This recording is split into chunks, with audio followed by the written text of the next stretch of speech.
पुसद तालुक्यातील अनेक ग्रामपंचायतीमध्ये गरजू लाभार्थ्यांना डावलून धनदांडग्यांना घरकुल योजनेचा लाभ।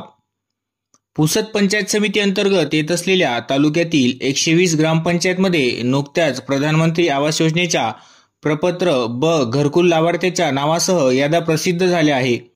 यामध्ये प्रधानमंत्री आवास योजनेअंतर्गत अनुसूचित जमाती व इतर गरजू लाभार्थ्यांना घरकुल मंजूर केले जात आहे। मात्र घरकुलाचे वाटप करताना गरजू लाभार्थ्यांना वगळून इतर धनदांडग्या लाभार्थ्यांना लाभ दिला जात आहे। त्यामुळे गरजू लाभार्थ्यांना घरकुल मिळत नसल्याने त्यांची पंचायत समिती कार्यालयात पायपीट सुरूच आहे।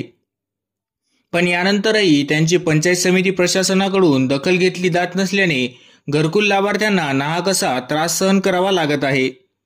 या योजनेपासून खरोखर गरजू लाभार्थी वंचित राहत आहे। शासनाचे प्रधानमंत्री आवास योजनेअंतर्गत प्रत्येक गावात गरजू लाभार्थ्यांना घरकुल देण्याची योजना सुरू केली आहे। पण गरजू लाभार्थ्यांना प्राधान्य दिले जात नसल्याने अनेक लाभार्थ्यांची मोठी अडचण होत आहे।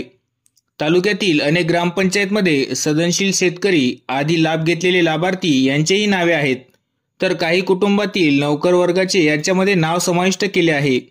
तर यामध्ये काही लाभार्थ्यांना या योजनेपासून वंचित ठेवल्या जात असल्याची चर्चा सुरू आहे।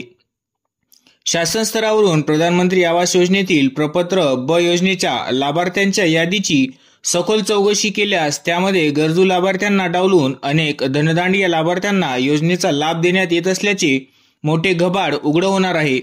त्यामुळे जिल्हा परिषद यवतमाळचे मुख्य कार्यकारी अधिकारी यांनी याकडे लक्ष देऊन ही समस्या मार्गी लावण्याची मागणी लाभार्थ्याच्या वतीने केली जात आहे। तसेच घरकुल संबंधी कोणालाही काही तक्रारी असल्यास त्यांनी न्यायालयासमोरील ॲडव्होकेट अनिल ठाकूर यांच्या कार्यालयात येऊन भेट द्यावी।